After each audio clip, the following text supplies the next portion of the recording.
Man, over the last couple of weeks, we've been seeing a lot of comparisons between the Sunday gospel and the gospels during the weekday. And we have this gospel from Luke talking about the end of times. And really, I think it kind of fulfills what we hear about in the book of Daniel today, where Daniel's recounting that vision to Nebuchadnezzar. He talks about the various kingdoms that are broken down in this statue. This statue is like the statue of man, if you will, that is broken down. The kingdoms is made up of different metals, which represent different kingdoms. And so it talks about gold being Nebuchadnezzar's, but then the bronze and iron.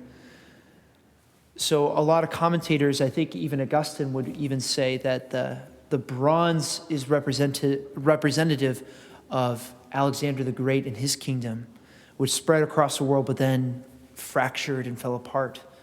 And then the iron is actually the Roman Empire.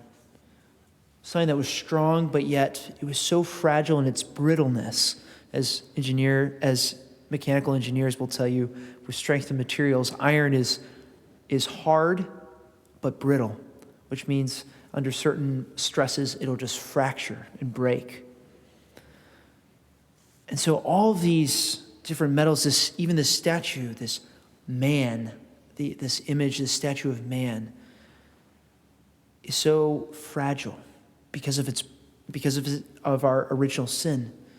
There's always that opportunity that we're broken and we need something to have firm foundation.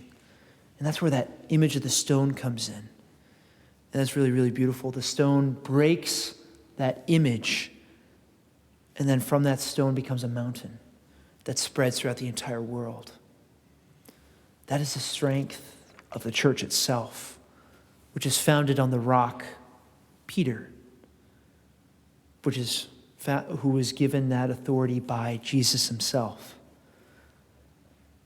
And Jesus says not to be afraid of all the conflicts, of the breaking down of these nations, this violence, plagues, and these things that must come before the end of time.